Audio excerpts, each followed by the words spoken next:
47 years. One murdered child. One killer who thought he got away with it. In the summer of 1973, in a quiet California neighborhood where parents didn't even lock their doors, something went terribly wrong. On July 6, 11-year-old Linda O'Keefe stepped out of her home in Corona del Mar, Newport Beach. It should have been an ordinary summer afternoon. She never came back. Witnesses later remembered one chilling detail. A strange man, sitting inside a turquoise van, speaking to a little girl on the sidewalk. Minutes later, the van drove away. So did Linda. The next morning, her body was discovered just 3 miles from home. And the man in the turquoise van? He vanished. No name. No suspect. No answers. Until modern forensic science did something detectives in 1973 never could. It reached 47 years into the past. And finally exposed the man who believed he had gotten away with murder. That is where this story begins. Not with a dramatic confrontation. Not with a chase. Not with any of the things we have come to expect when we talk about crime. This story begins with the most ordinary thing in the world, a child walking home, and it ends, 48 years later, with science reaching back through time to do what justice could not do on its own. She deserved to grow up. She deserved every single year that was taken from her. And tonight, on Cold Case Model, we make sure the world does not forget her name. Before we go any further, if you are new here, welcome. Hit that subscribe button right now and turn on your notifications because this channel exists for one reason and one reason only, to make sure that the people this world forgot are never truly gone. Like this video if you believe every victim deserves a name, a story, and an answer. And drop a comment below telling us where in the world you are watching from tonight, because this community spans every corner of this earth, and every single one of you matters. Now, let's get into it. To understand what happened to Linda O'Keefe, you cannot simply begin with the crime. You have to begin with the world she lived in, because the world she lived in is part of what makes this story so devastating. Not just the loss, though the loss is immeasurable. The devastation comes from the contrast. From the collision between the life that existed before that Friday afternoon and the void that came after it. So let's go back. Let's go all the way back to 1973. The United States in the summer of 1973 was a country in the middle of a particular kind of exhale. The Vietnam War was finally, agonizingly winding down after more than a decade of conflict that had fractured the national identity in ways that would take generations to fully understand. Watergate was beginning to unravel, the long, slow unspooling of a political scandal that would eventually bring down a presidency and shake the country's faith in its own institutions to the very foundation. The cultural upheavals of the 1960s had given way to something quieter. Something more uncertain. A nation that was tired. Tired of chaos. Tired of protest. Tired of watching the evening news and bracing for what might come next. People wanted to believe in something simple again. Something safe. Something good. And in the small coastal communities dotting the Southern California shoreline, they had found it. Or at least, they believed they had found it. And belief, in this story, is everything. Newport Beach in the summer of 1973 was the kind of place that existed in the American imagination as a kind of ideal. Sit with that image for a moment. Really sit with it. The Pacific Ocean stretching out to the west, vast and blue and impossibly still on a clear day, the water catching the afternoon light and throwing it back in 1,000 directions at once.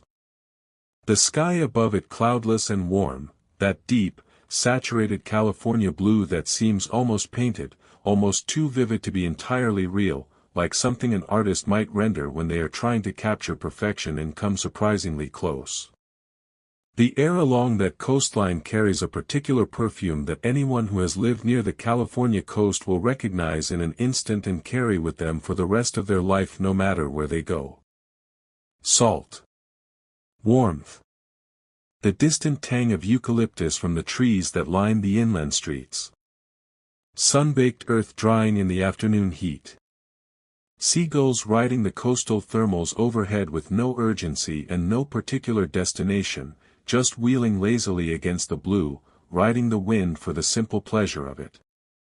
This was a community built on a certain idea of life. A slower idea. A quieter one. Streets lined with palm trees casting long, lazy shadows across sidewalks where children played without supervision and without fear. Neighbors who knew each other's names and waved across garden fences and felt a genuine sense of connection to the people living beside them. Days measured not by deadlines or disasters but by the movement of the tide and the shifting angle of the afternoon sun. In 1973, Newport Beach was the kind of place where parents sent their children outside after breakfast and did not expect to see them again until dinner time. Not because those parents were careless. Not because they were negligent or inattentive or indifferent to their children's safety. But because they believed in the safety of their world. Because nothing, not yet, had given them a single solid reason not to. Doors were left unlocked. Windows stayed open through the night to catch the sea breeze. Children rode their bicycles for miles in every direction without anyone worrying, without anyone tracking their location on a phone that did not yet exist, without anyone carrying that cold, quiet edge of fear that parents in later decades would come to know as an ordinary, constant companion, the background hum of modern parenthood that never fully goes away. Newport Beach in 1973 was not a city of suspicion. It was a city of trust. Deep, genuine, entirely reasonable trust built on years of lived experience that had given no cause for doubt. And that trust, that beautiful, open, completely understandable trust, is part of what made the summer of 1973 so easy for a predator to exploit. Because predators do not announce themselves. They do not arrive with warning signs or visible menace. They move through communities exactly like this one, communities built on the assumption of safety, and they understand that the very things that make those communities beautiful also make them vulnerable. The unlocked doors. The unsupervised children. The neighbors who wave and smile and do not think to question a van parked on a residential street because why would they? Nothing bad happens here. Nothing bad had happened here. Until it did. Within Newport Beach sat the neighborhood of Corona del March. The name translates from Spanish as Crown of the Sea, and it wore that name with a quiet, understated pride. It was a residential enclave of tidy streets and modest well-kept homes, of small neighborhood parks where children gathered after school to do the things children do in parks, nothing remarkable, nothing dramatic, just the ordinary, irreplaceable business of childhood.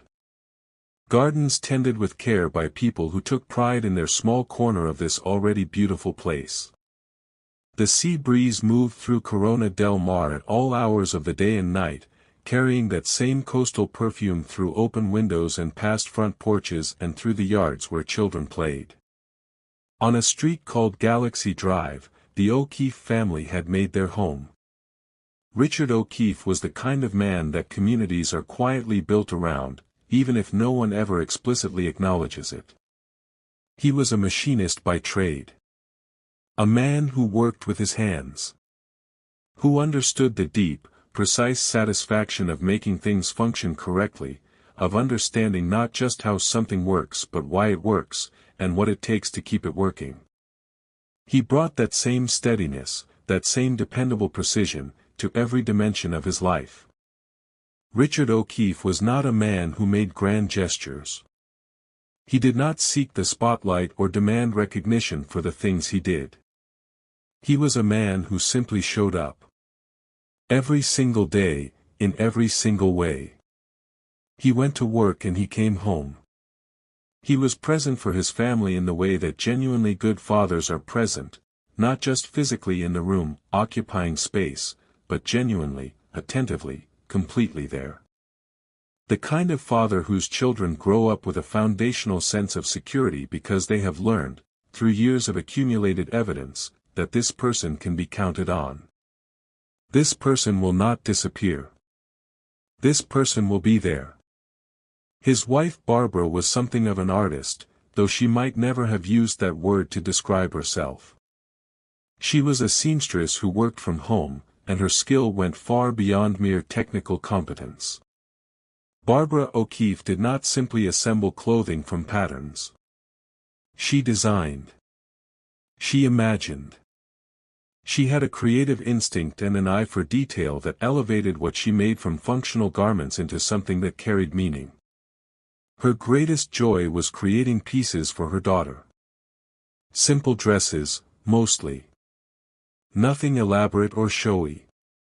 But in every carefully chosen fabric, in every color selected not just for how it looked on a hanger but for how it would look moving through the California sunshine, and in every precisely placed stitch, there was something that no factory and no machine could manufacture or replicate. There was love. The specific, irreplaceable, entirely particular love of a mother who wanted her child to move through the world feeling beautiful. Feeling seen.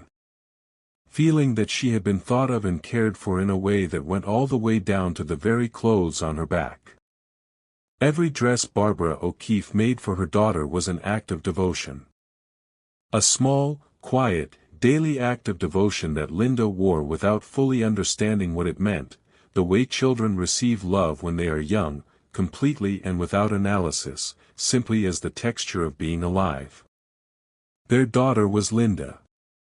Linda O'Keeffe was 11 years old in the summer of 1973, and she was exactly the kind of child that a neighborhood like Corona del Mar seemed designed to produce. Bright and curious and genuinely, deeply at home in the world around her. She knew her neighbors. She knew her streets. She had the particular easy confidence, not arrogance, not bravado, just confidence, of a child who has been loved well and consistently. Who has been given, through years of small and large and everyday demonstrations, every possible reason to believe that the world is a fundamentally safe and welcoming place. She rode her bicycle through the neighborhood streets with the freedom that characterized childhood in that era and that place.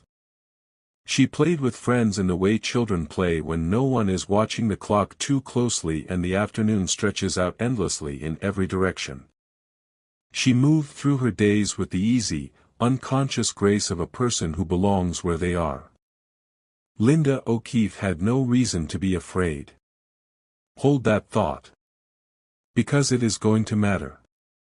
It is going to matter for the rest of this story, and it is going to stay with you long after you finish listening to it. She had no reason to be afraid. She was doing exactly what children in that neighborhood did every single day. She was living her life in the only way she knew how to live it. She was trusting in the safety of her world the way her parents trusted it, the way her neighbors trusted it, the way an entire community had built its daily existence on the foundation of that trust. She was not being reckless. She was not doing anything she had not done 100 times before. She was simply being a child in the place where she lived, moving through the afternoon with the ordinary confidence of someone who has never been given a reason to doubt their own safety. She had no reason to be afraid. And she still ended up dead. That is the thing. That is the fact that sits at the center of this story like a stone at the bottom of clear water, visible, immovable, impossible to look away from. The thing that no amount of context or explanation or understanding can make comfortable. A little girl followed all the rules of the world as she understood them, all the rules that the world had ever given her, and it was not enough. It was not enough because the man who killed her was not following the same rules. He was never following those rules. He had spent his life learning how to appear as though he was, while underneath that appearance he was something else entirely. July the 6th, 1973. A Friday. The kind of Friday that arrives in the middle of summer vacation with no particular agenda and no particular demands. Just the open expanse of another warm California afternoon waiting to be filled with whatever an 11-year-old girl might choose to do with it. School was out. The summer was long. The light was golden and the air was warm and there was nowhere specific to be and nothing specific to do, and that, in itself, was a kind of freedom that children of that era understood in their bones. Linda O'Keefe left her home on Galaxy Drive sometime in the early afternoon. The precise details of exactly where she was going have been reported in slightly different ways across the various accounts that have accumulated over the decades. The specifics vary in small ways depending on the source. But the essential truth of it is simple and unchanging. She was doing what children in that neighborhood did on summer Friday afternoons. She was going somewhere nearby. She was moving through her world without fear. She was 11 years old and the summer was beautiful and she had every reason in the world to believe she would be home for dinner. She had done this before. She would do it again. Except she never came home. The hours passed. The afternoon light shifted and deepened into the particular gold of a California evening, that long, slow, honey-colored fade that makes everything it touches look warmer and softer and more beautiful than it has any right to look. That light that seems almost generous in how it falls, the way it turns ordinary streets and ordinary houses into something almost luminous. And Linda O'Keefe did not walk through the front door. She did not appear at the end of the street. She did not call out to her mother from the hallway or drop her bicycle against the side of the house with that particular careless clatter that children make when they have been out all afternoon and they are home now and everything is fine. She did not do any of the small, ordinary, completely unremarkable things that mark a child's return at the end of a summer day. She simply was not there. Richard and Barbara O'Keefe began to worry the way parents worry when a child is late, with that specific, escalating, deeply physical fear that starts as a flicker of unease you try to explain away and grows, minute by minute, into something you cannot dismiss and cannot contain. First the glance at the clock. Then the look out the window. Then the call to a neighbor. Then the walk to the end of the street. Then the phone calls. Then the knocking on doors. They began to ask. They began to look. They reached out to friends and to neighbors and to anyone who might have seen their daughter that afternoon, who might know which direction she had gone, who might be able to offer some small reassurance, just the word that she was at a friend's house and had lost track of time the way children do, the way children always do, the way that is completely normal and completely fine and nothing to worry about. The reassurance did not come. What came instead were witnesses. People in the neighborhood who had seen something that afternoon. Something that in the moment, in the bright, ordinary, unremarkable moment in which it occurred, had not seemed alarming. Had not seemed like anything at all, really. Just a van stopped on a residential street. Just a man talking to a child. Just an ordinary moment in an ordinary afternoon in a neighborhood where ordinary moments were the entire texture of life. But in the context of a missing child, in the context of an 11-year-old girl who had not come home for dinner and who no one could find, that ordinary moment took on a weight and a darkness that changed it entirely. Witnesses had seen Linda O'Keefe talking to a man. The man was in a van. A turquoise van. That specific, distinctive color, not blue exactly, not green exactly, but something between the two, something that the witnesses who saw it that afternoon would remember clearly and describe consistently for decades to come. Turquoise. The word itself, when spoken in the context of this case, carries a weight it did not carry before July 6, 1973. It becomes the color of something terrible. The color of absence. The color of the thing that appeared on a residential street and took an 11-year-old girl and drove away and left nothing behind but the memory of itself and the absence of a child. Witnesses described the van stopped on or moving slowly through a street in Corona del March. A man inside it. A brief exchange with a young girl standing on the sidewalk. The conversation had not lasted long. Some accounts say it lasted minutes. Some say it lasted only a single minute, perhaps less. The window of time between Linda O'Keefe being present and Linda O'Keefe being gone was so small that it seems almost impossible, the kind of window that makes you understand, in a way that is deeply uncomfortable to confront, how quickly and completely a life can be altered. The van was gone. Linda was gone.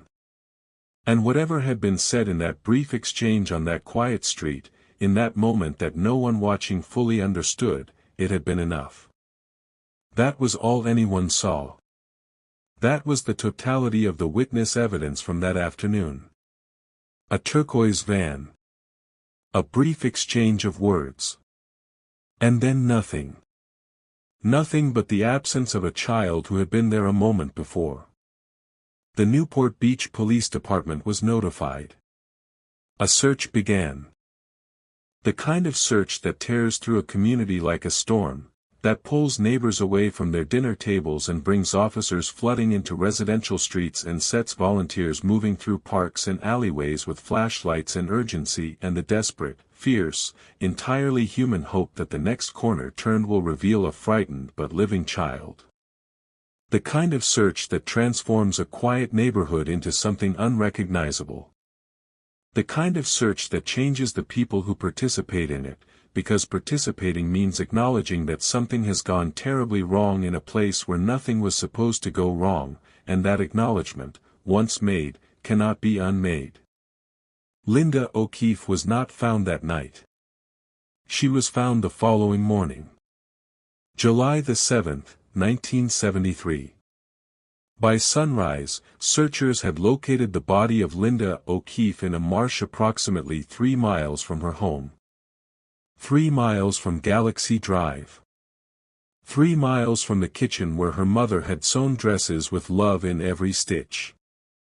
3 miles from the front door that her father walked through every single evening because that was who he was, a man who showed up, always, without fail.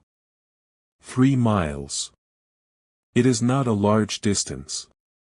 It is the kind of distance a person could walk in under an hour on a quiet morning. It is the kind of distance that, in a car, disappears in minutes.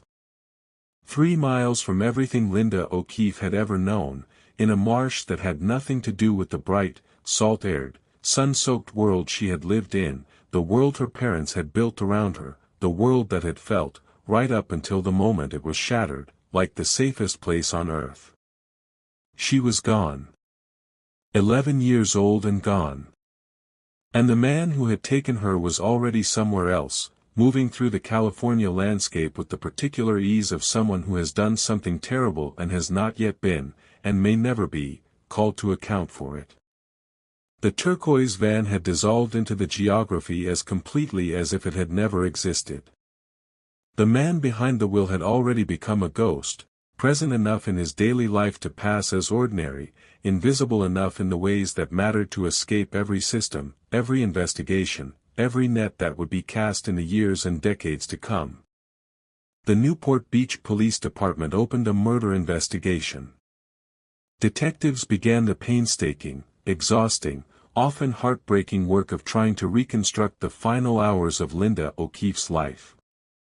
Trying to build a picture of the man in the turquoise van from the fragments that witnesses had seen and remembered. Trying to pull from the community every scrap of information, every half-remembered detail, every seemingly insignificant observation, that might give them a thread to follow into the darkness where this case had disappeared. The thread, when it emerged, was impossibly thin. Witnesses could describe the van. The color. A general sense of its size and approximate age. But the details available to investigators were the details of passing, unintentional observation, not the careful, deliberate record of someone who had understood in the moment that they were witnessing something that would matter. No one had known to pay close attention. No one had known to memorize what they were seeing. That is the terrible arithmetic of crimes like this one. The very ordinariness of the moment makes it invisible. By the time anyone understands what they witnessed, the moment is gone and the memory has already begun its inevitable process of fading and shifting and becoming something slightly less than what it was. And in 1973, there was no infrastructure to compensate for the limitations of human memory. No surveillance cameras mounted on traffic signals and building corners, recording the steady flow of vehicles through residential streets in high definition for later retrieval and analysis. No automatic license plate recognition scanning and logging every car that passed through the area. No digital trail of any kind, no cell phone records, no electronic payments, no GPS coordinates, no cloud-stored data that could be subpoenaed and reviewed. There was only human memory and its limits. The man himself was even harder to reconstruct from the available evidence. Descriptions were approximate. A white male, adult.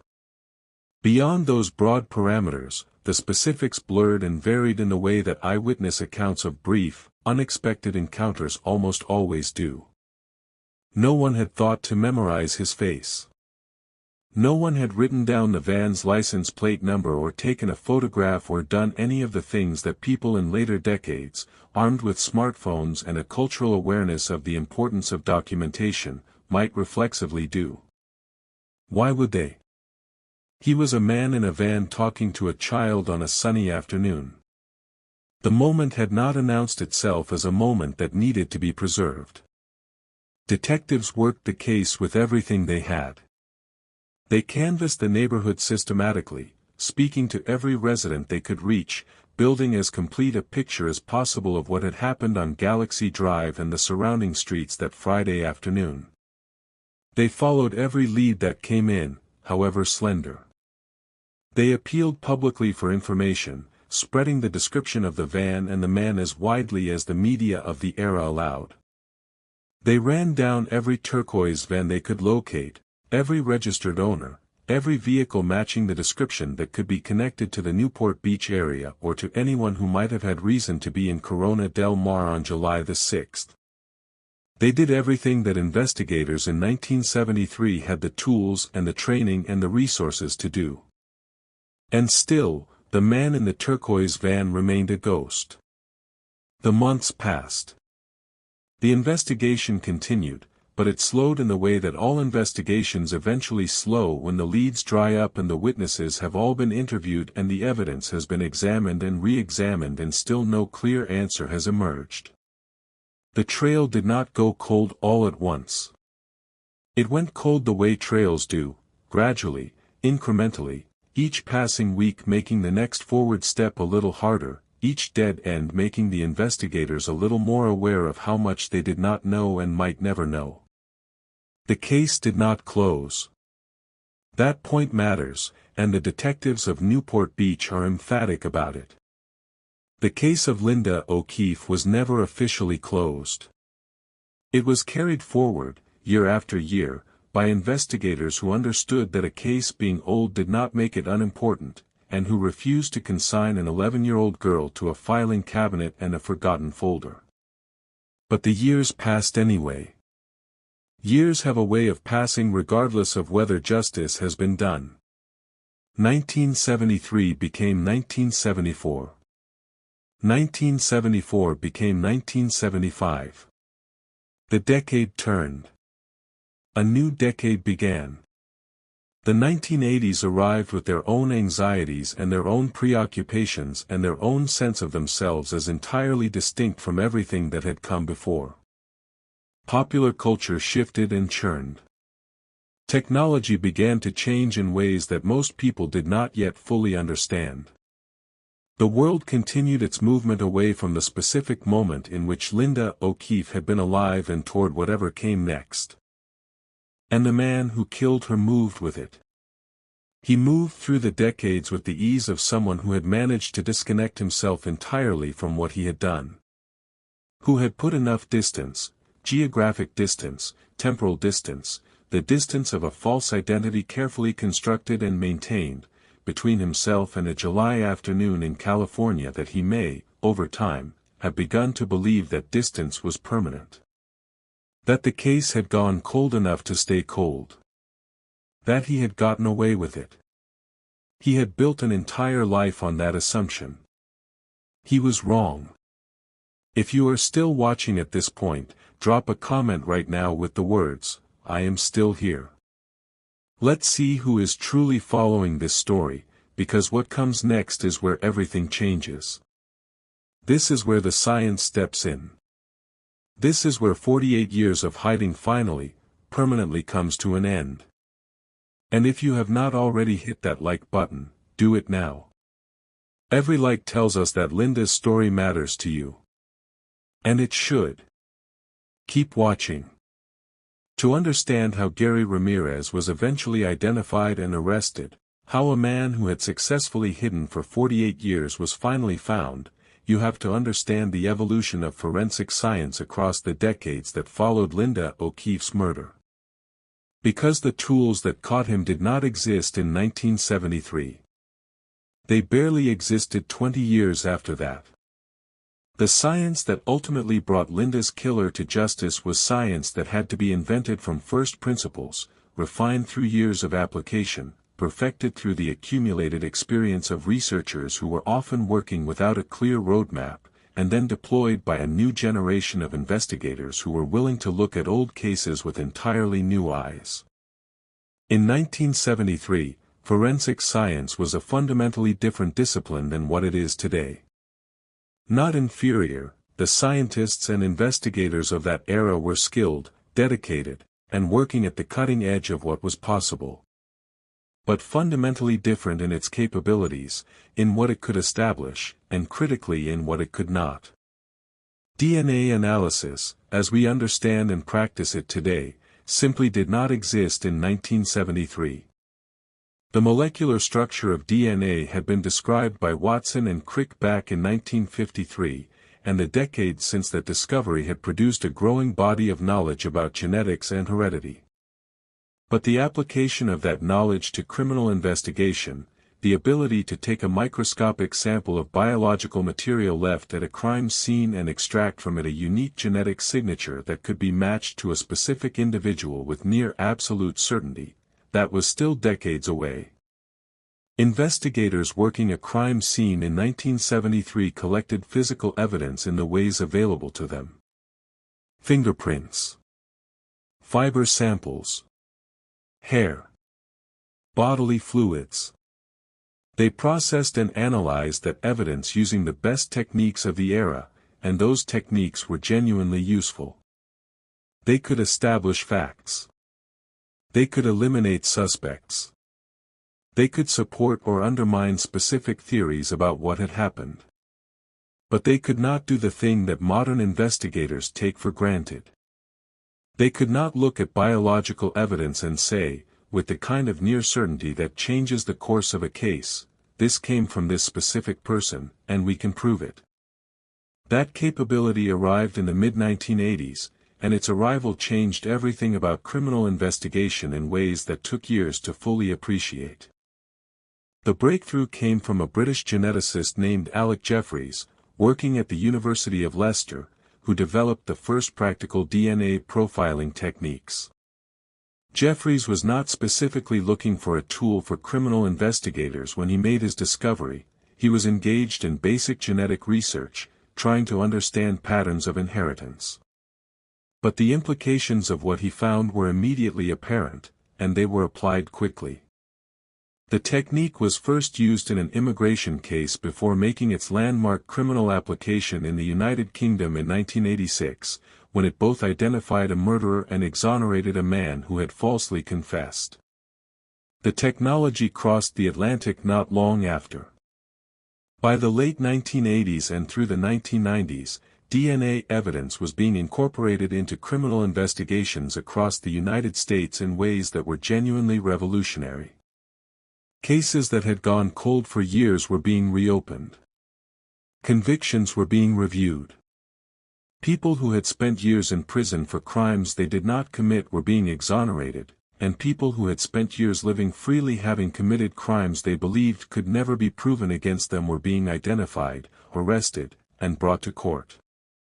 For cold cases like Linda O'Keefe's, this technological revolution was both a gift and a source of profoundly complicated hope. A gift because it meant that biological evidence collected at crime scenes decades earlier, evidence collected by investigators who had no way of knowing at the time what that evidence would eventually be capable of revealing, could potentially be analyzed in ways that had been completely impossible at the moment of collection. What had once been simply physical samples preserved in an evidence room might now be, with the right analysis, the key to answering questions that had remained open for a generation. A source of complicated hope because the value of that evidence depended on things that could not be guaranteed. Whether the evidence had been properly preserved over the years and decades of storage. Whether enough of the biological material remained intact, undegraded, usable after so much time. Whether the analysis, when it was conducted, would yield results clear enough to be meaningful. And most critically, whether there would be any viable way to connect the results of that analysis to a specific person who could be investigated, arrested, and prosecuted. In the case of Linda O'Keefe, investigators had DNA evidence. Evidence that had been collected in 1973, that had been preserved through the intervening decades with the kind of careful stewardship that reflects investigators who genuinely refused to let go of this case, and that was eventually analyzed using the more advanced techniques that became available as the science continued to progress. A DNA profile was developed from that evidence, a genetic fingerprint belonging to the man who had murdered Linda O'Keefe. A biological record of exactly who he was, encoded in the most fundamental terms possible. But a DNA profile is only as useful as the context in which it can be applied.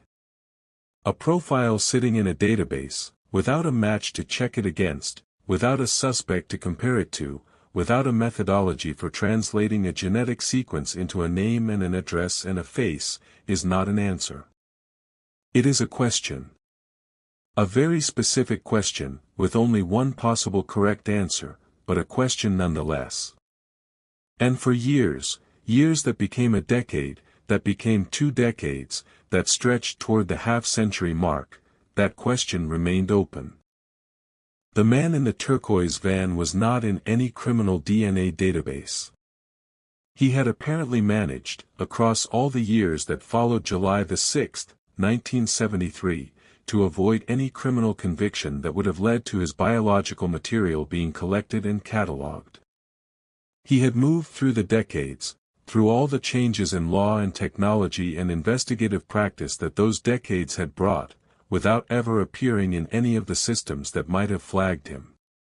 Without ever giving investigators the match they needed. He was hidden. Thoroughly. Effectively. For 48 years, maddeningly hidden. And then the science evolved again, in a direction that no one, least of all the man hiding behind a false identity in another state, had anticipated. Genetic genealogy is not simply a newer or more powerful version of standard DNA analysis. It is a fundamentally different approach to the problem of identifying an unknown individual from biological evidence, and understanding why it is different is essential to understanding why it succeeded where everything else had failed. Standard forensic DNA analysis works by matching a known profile to an unknown one. You have a suspect, you collect their DNA, you compare it to the evidence DNA, and either it matches or it does not. The system is powerful, but it depends on having a suspect in the first place, or on having the unknown individual already present in a criminal database where their profile can be flagged as a match. Genetic genealogy operates on an entirely different logic.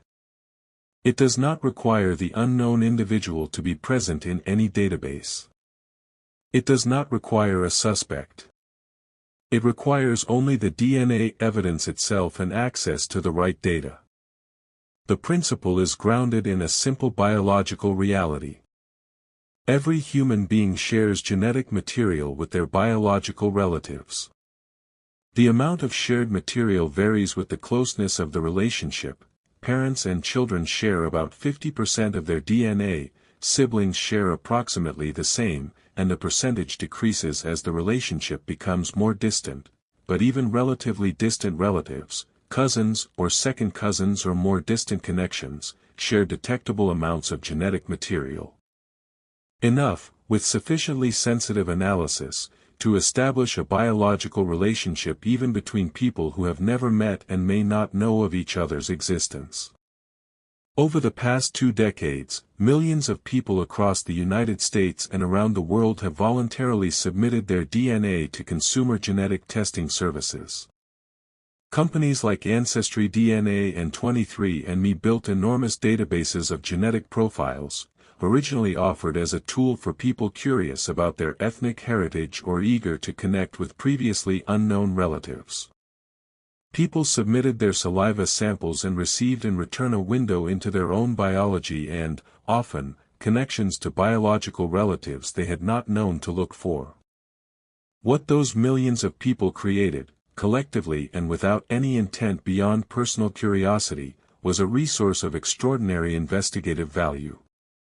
If an unidentified DNA sample, collected from a crime scene, preserved over decades, analyzed using modern techniques, can be uploaded to one of those consumer databases and compared against the millions of profiles it contains, it becomes possible to identify biological relatives of the unknown individual. Not the individual themselves, necessarily, they may never have submitted their own DNA for testing. But their cousins might have.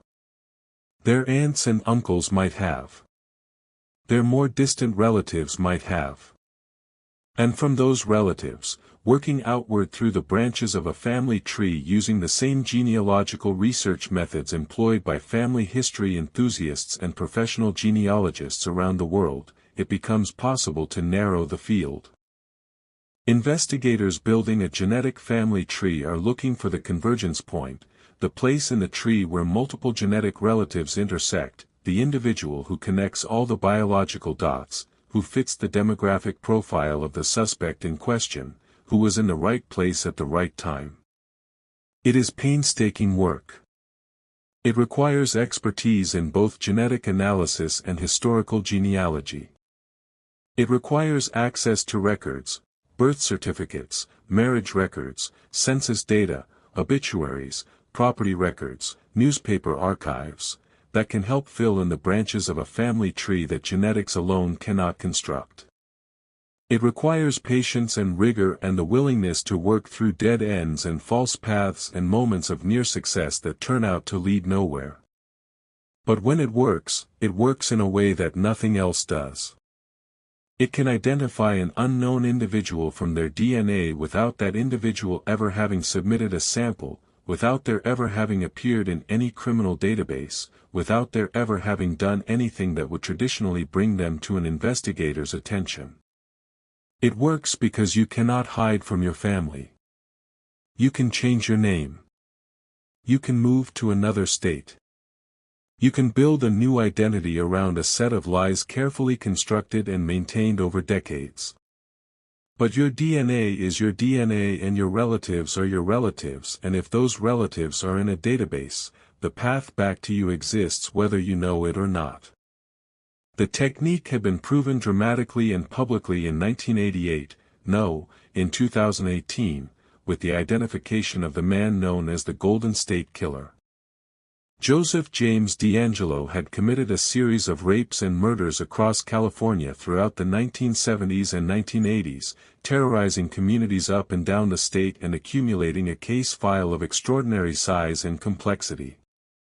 He had been one of the most intensively investigated and most completely elusive criminals in American history, a man about whom investigators knew an enormous amount in some respects, because he had left biological evidence at many of his crime scenes, and almost nothing in the respects that mattered most, because that evidence had never matched anyone in any database and his identity had remained completely unknown for decades. In 2018, investigators working with a genetic genealogist named Barbara Ray-Venter uploaded D'Angelo's DNA to a consumer database and began the work of building his family tree. The process took months of careful, methodical research. But it led, ultimately, to a name. To a 72-year-old retired police officer living quietly in suburban Sacramento. To a man who had spent decades constructing a completely ordinary civilian life on top of a history of extraordinary violence. A DNA sample obtained covertly from D'Angelo, collected from something he had discarded in public, without his knowledge, confirmed the match. He was arrested within days. He eventually pleaded guilty to 13 counts of murder and was sentenced to life in prison without the possibility of parole. The Golden State Killer case did not just solve a cold case. It proved a methodology. It demonstrated, in the most public and conclusive terms possible, that genetic genealogy could reach back across decades of careful hiding and find the person who believed they had successfully disappeared. It changed the landscape of cold case investigation permanently. And it opened a door for Linda O'Keefe. The investigators who had carried her case forward for nearly 50 years, who had never allowed it to be simply filed away and forgotten, who had continued to work through the cold years with whatever tools were available and then turned to new tools as new tools emerged, those investigators applied the lessons of the Golden State Killer case to the DNA evidence they had been holding since 1973. The process was not quick. Genetic genealogy never is. Building a family tree from partial genetic matches, working through records that span generations, eliminating branches that do not fit, narrowing the field of candidates from dozens to a handful to one, it takes time and expertise and enormous care. A mistake in the genealogical work can send an investigation down a false path for months. The standard required before an investigator can act on a genetic genealogy lead is high, as it should be. The consequences of getting it wrong are too serious to rush. But the work was done. Carefully, methodically, with the kind of patient rigor that the case deserved and that Linda O'Keefe deserved. The genetic evidence was analyzed. The family tree was built. The branches were followed. The candidates were identified and evaluated. And at the end of that process, a name emerged. Gary Ramirez. He had been living in another state. Not in California, where Linda O'Keefe had grown up and died. Not in the community he had destroyed on a July afternoon nearly half a century earlier. He had put distance between himself and what he had done, geographic distance and the additional distance of a stolen identity, a false name worn like a mask over the face of what he truly was. He had surrounded himself with people who knew the mask and not the face, people who had no idea who he was in the ways that actually mattered, no idea what he had done, no idea that the quiet, ordinary-seeming man in their midst was the person who had taken an 11-year-old girl from a sidewalk in Newport Beach and left her in a marsh 3 miles from her home. He had built a life on the assumption that distance and time and a different name were enough. The science proved otherwise. A DNA sample obtained from Ramirez confirmed what the genetic genealogy had indicated. The evidence was clear. The match was unambiguous. The person who had killed Linda O'Keefe, who had driven a turquoise van onto a residential street in Corona del Mar on a Friday afternoon in the summer of 1973 and had spoken a few words to an 11-year-old girl and had taken her and had driven away and had spent the next 48 years building his freedom on the foundation of her death, had been identified. He was arrested.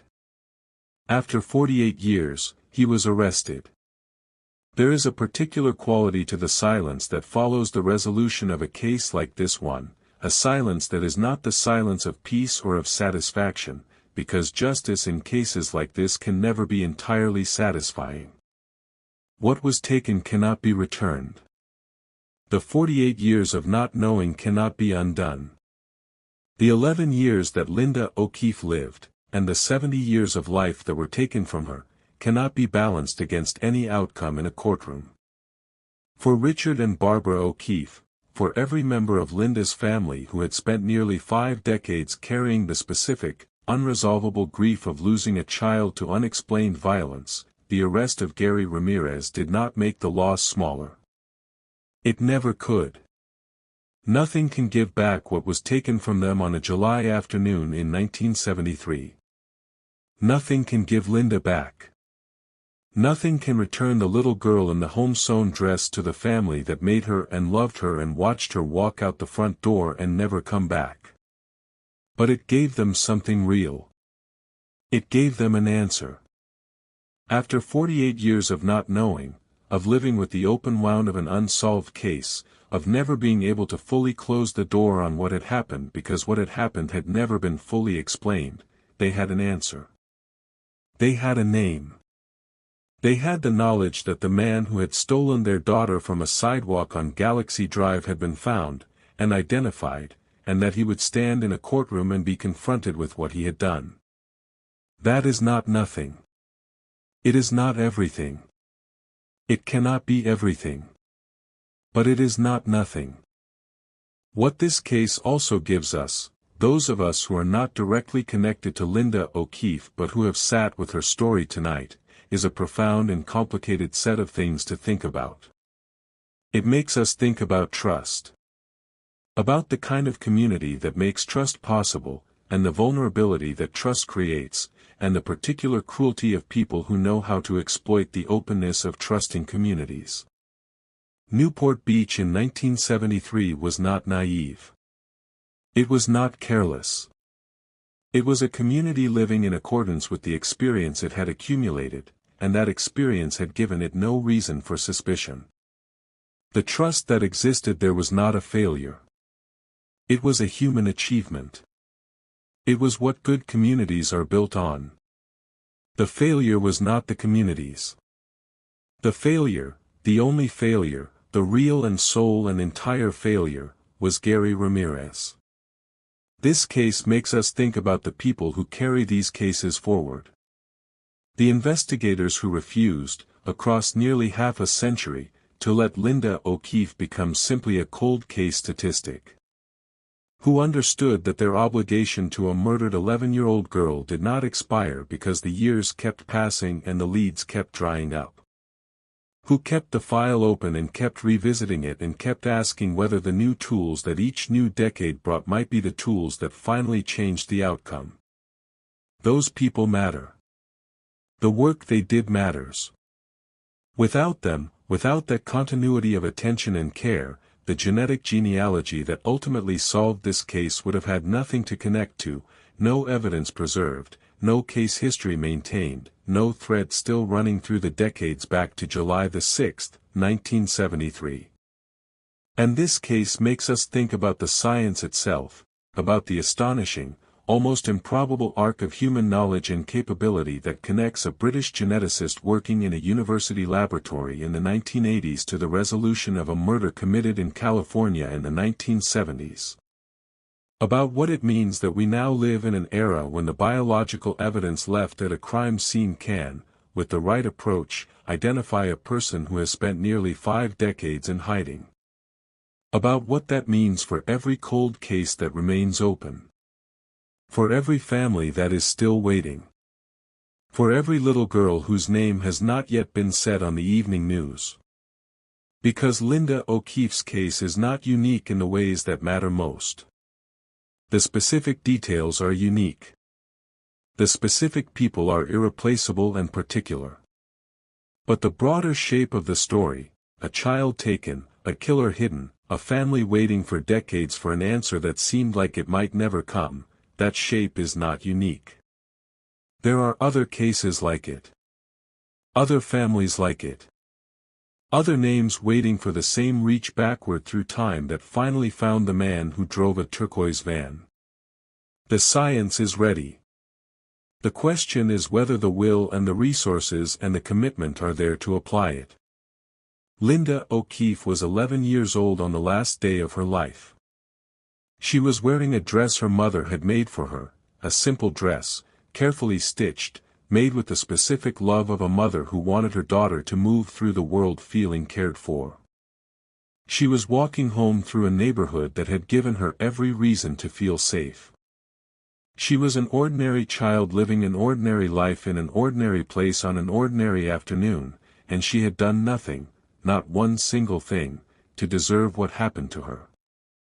She had no reason to be afraid. She deserved to grow up. She deserved the summer that would have followed that July, and the summer after that, and all the summers that were taken from her. She deserved to become whoever she was going to become, to have opinions and experiences and relationships and a life that unfolded across decades in ways that no one, not even she, could have predicted in advance. She deserved all of it. Every ordinary, unremarkable, completely precious day of it. She did not get it. She got 11 years and a Friday afternoon and a brief conversation with a stranger on a sidewalk, and then she got 3 miles, and then she got gone. But she did not get forgotten. Her family did not forget her. The investigators who carried her case forward for 48 years did not forget her. The scientists whose work across decades created the tools that finally identified her killer did not know her name, but the work they did gave her something. And tonight, on Cold Case Model, we have not forgotten her either. Say her name. Linda O'Keefe. 11 years old. Corona del Mar, California. July the 6th, 1973. Gone too soon. Found at last. Justice, when it comes after 48 years, does not look the way we might imagine it when we are children and we believe in a world where wrong things are quickly set right. It looks slower than that. It looks harder than that. It looks like a family that kept going, year after year, without certainty that the answer would ever come. It looks like investigators who kept a case open long after it would have been easy and perhaps even understandable to let it go. It looks like scientists who spent careers developing tools they could not have known would one day solve a murder committed before some of them were born. It looks, in the end, like this. A name, spoken into the light after 48 years in the dark. Gary Ramirez. And a name that should never have needed solving in the first place, spoken alongside it. Linda O'Keefe. Rest now, Linda. The world knows who took you. And the world has not forgotten who you were. If Linda's story moved you tonight, if you believe that no victim should ever be forgotten, that no case should ever truly go cold, that every family deserves an answer, then do 3 things right now. Like this video. Subscribe to Cold Case Model and hit that notification bell so you never miss a case. And share this story with someone who needs to hear it, because every view and every share keeps Linda's name alive. These cases exist in the light only as long as people are willing to hold them there. Thank you for holding this one with us tonight. We will see you on the next case.